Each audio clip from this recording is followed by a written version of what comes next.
Guys, listen. I actually lied to you. We're not talking about songs in this video. April fucking Fools. But you thought this was gonna be something cooler? Well, April Fools again. Bitch. It's ironic. Feels like it's been, like, March has been such a long month for some reason. And it is weird, kind of. Like, it feels like it's been a while since I've done one of these, even though it really hasn't been all that long. The only song that I have here that is not new, I mean, it kind of is. I mean, I briefly mentioned it last video, but Casino by Baby Keem. Man, have I been listening to the fuck out of this album. And mainly just this song as well in particular, kind of reiterating what I said back in the last video when I did talk about Casino. See, I love how this song, it starts off on such a hype instrumental, like right away, and it's like okay, you know, I'm fucking with it, you know, and then not even halfway through you get a beat switch and it in this like whiny, disgusting flow that he does. And it's ridiculously hard all the way throughout. Just, it gets you even more hyped, honestly, just because of that flow. But as well, as I mentioned while talking about Casino, overall, the album, I do also like how he fuses talking about, you know, some personal shit along with just being overall just a fun song to listen to in general. And then, obviously, newer music, starting out with Bruno Mars, who released his first solo album since, damn, it's been 10 years since 24K Magic. For those of you who don't know, I love Bruno Mars. Bruno Mars, that's that guy right there. He was extremely popular when I was younger, but even going back to some of that music, you would expect it to not age as well, but it does age pretty well. You know, everything from I don't remember the name of the first album, but as well the second album, Unorthodox Jukebox, that album, whew, 24K Magic, wasn't the biggest fan of it personally, but it was just kind of to me. I think it was like 5 years ago he released Silk Sonic with Anderson .Paak, and that album, you know, as we all know, was fucking amazing. But going into this album, I won't say I had the most super of high expectations, nor were they low. They were just kind of like, oh, Bruno Mars is dropping a new album, cool. Not gonna lie, I didn't really fuck with it. No, I'm not gonna lie. There was only a few songs that I did enjoy, but the biggest issue that I do have with this project is, man, a lot of these songs is like, I don't want to say it's that he's trying to be poppy, because Bruno Mars has always had a bit of that sense in him where he's like, you know, we got to make a hit, but not to like such a bigger degree than I think it is on this album. And the issue where it shows bigger in this album than it does in like previous work is just that a lot of these big like poppy moments on the album, it's like they come across very cringy in a way. The second song on the album, I think it was Cha Cha With Me, I think that's what it was called. That song was absolute dog shit. But you know what song isn't dog shit? It'd be the very first song, Risk It All. Risk It All had such a great promise to the beginning of the project, because you come in here and it's like, okay, I'm starting to feel, you know, the romantic side and, you know, and whatnot. I'm starting to, you know, feel it a little bit.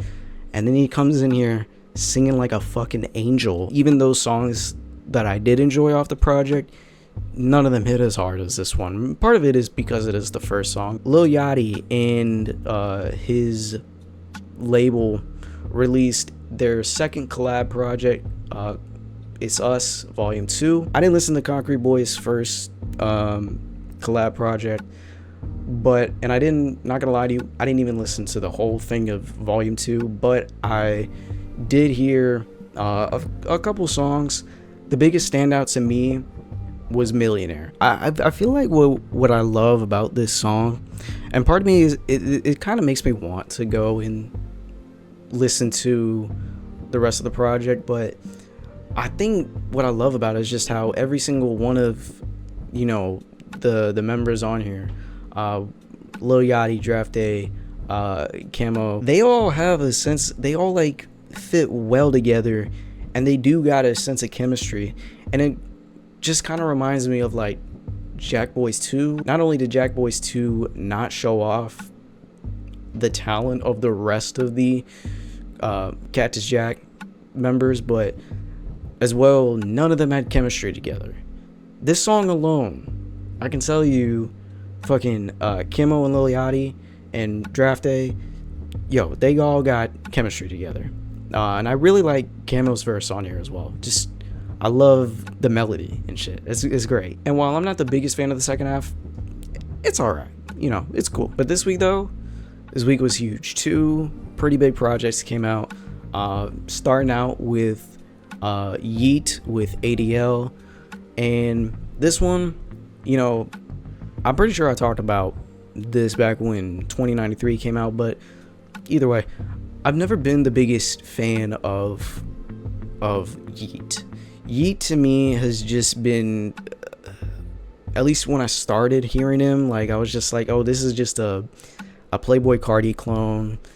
I'm not really fucking with it.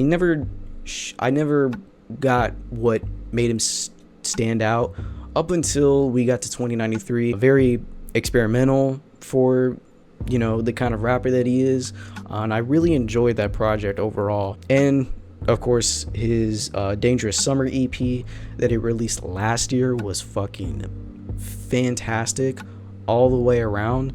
It just, I was really looking forward to ADL, and now that we're here, it's okay. One thing that kind of confuses me with this album is the fact that it's a double album, and yet I don't think the album itself, I said this about the Fall Off, but it doesn't justify it being a double album. Not to the same way that the Fall Off doesn't justify it, but it doesn't justify it in the sense where I kind of don't see a clearer view of what makes one side of the album A Dangerous Life and one side of the album A Dangerous Love. And then even just the way it's structured, like it's not even structured in a typical double album sense. And sonically, I guess you could probably say like the hype tracks on here are A Dangerous Life, and then the slower, vibier cuts are more A Dangerous Love. But like, he's kind of done that throughout the rest of his discography, and it doesn't come across all too much like there's that big of a difference, you know? If this was something where he definitely was experimenting a lot more heavy, which I think that's kind of what he was going for, was definitely to try to experiment a little bit more, and he had not done like a lot of these slower songs that he had done in the past, or not slower, but vibier songs that he had in the past, then I think it would have been more justified. But since he's had it already in his discography, it doesn't really stand out as much. But I mean, I did get a nice handful of tracks that I did enjoy. Purpose General, first track was amazing. Face the Flame with NBA Youngboy and Grimes, surprisingly, that was fire. I did also enjoy, I think it was Tonight, and as well My Time. I really like that one as well. But for me, my favorite song on here has to be My Way with Julia Wolf, which I know she was on the song with Yeat and Drake that Drake released last year, which was cool. I mainly just liked it for Yeat on there, but and I was hoping to kind of get something a little bit similar to that in a way. But here, I'm not gonna lie to you, it was much better. I really like the intro with Julia Wolf. Very, very hypnotic. Such a great voice she has. And then once like the synths come in and we get into Yeat, you know, rapping, it reminded me actually a lot of Excavator from Don Toliver's newest album. I just love those synths. Those synths do the work on My Way. And I really do like Julia Wolf, even though I do kind of wish she was used a little bit more. I don't know, overall, I was disappointed by the project, but I still took a handful of songs away, so I'm not too mad. And I'm interested in seeing where he goes from here. And you know what it is, the biggest album, and the reason why you're probably watching this video is because Kanye West released his brand new album, Bully. I'm pretty sure I mentioned it in my Kanye West songs video that I wasn't too sure if I was going to be listening to Kanye going forward, and I kind of wanted to listen to this album more out of curiosity. And while I wasn't too excited about it, given the impact that he had in 2024 with the Vultures albums, those albums were horrible. And of course, the kind of music that he was putting out in 2025, absolutely cringy. He was in a dark place. And I noticed while looking at just some videos of him recently throughout social media, he just seemed so depressed. And then shortly after, he came out with an apology about his anti-Semitic views on a lot of the shit that he's been on for like the past fucking couple years, which is still insane. And say what you want about the apology, that I believe is its own thing, and I don't blame me for feeling whatever way. But for me, at least, it seemed as though he was in a bit of a different mind state. So I was more curious to see how that would translate on Bully. And I was just crossing my fucking fingers that we would get no AI, no anti-Semitic shit, and none of the weird shit he released in 2025. Thankfully, there's no AI, there's no anti-Semitic shit, and there's none of that weird shit that he was talking about in 2025. Well, the AI thing, it is a little bit debatable. He said himself that there's no AI. I'm just going to go off on a limb and just assume that there's no AI, since he stated there's none, and there's no factual evidence that I can look at and say, oh yeah, this is AI, fuck that. I'm just gonna go off the assumption that there is no AI. And as a big Kanye fan, I went into this not the highest expectations. And what did I think of it?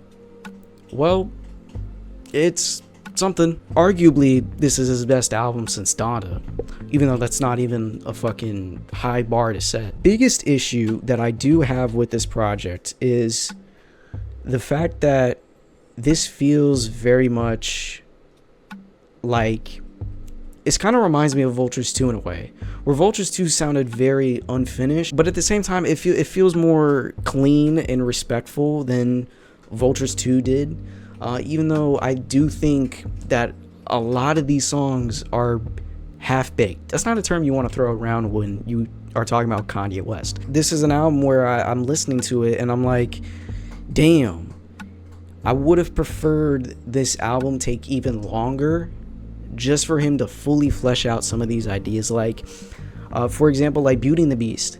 Beauty and the Beast, I know he released like the AI version like last year. And I will say, hearing his regular vocals on here, fantastic. But at the same time, I like how relaxing and almost like a lullaby the song is. But yet at the same time, it's so half-baked to where it's just the hook, a verse, the hook again, that same verse again, and then the song ends. Like, we didn't do anything. And I think another issue I kind of have is I wish he kind of developed more of his pen this time around. I wish, when it comes to the content on here, I wish it was more prominent. The kind of headspace that he's in. I know it is apparent on some tracks, and some tracks he does reference it, but I wish it was all throughout the album. And I know it sounds like I'm shitting on the album too much, but that's just me being a Kanye fan and wanting the most out of Kanye. I will say, as far as highlights do go, obviously Father with Travis Scott, that's been the biggest song off the album so far, and I do really like that song. I will say, even though I did complain earlier about Beauty and the Beast, still a good song. Preacher Man, great song. Punch Drunk, great. All the Love is just like, it reminds me so much of 808s and Heartbreak. Yeah, I love that track so much. I think for me though, my favorite song has to be Highs and Lows. I did hear the original sample that was supposed to be on Highs and Lows, which sounded great. I still really like the way this song plays out. Instrumentally, it's fucking great. It sounds grand, and his vocals on here, he's singing in such a great way. I don't know what way to put it. And yeah, the melody that he has on Highs and Lows is absolutely great. As a project, I mean, I went into this not being excited at all, and I'm coming out of it being a little more hopeful, because I'm seeing signs of, you know, Kanye West. I'm seeing signs of Kanye West all across here, that, you know, one of my favorite artists of all time is still there, and he's still able to put out great music. I need an album that's more marinated in a way. I need it to cook.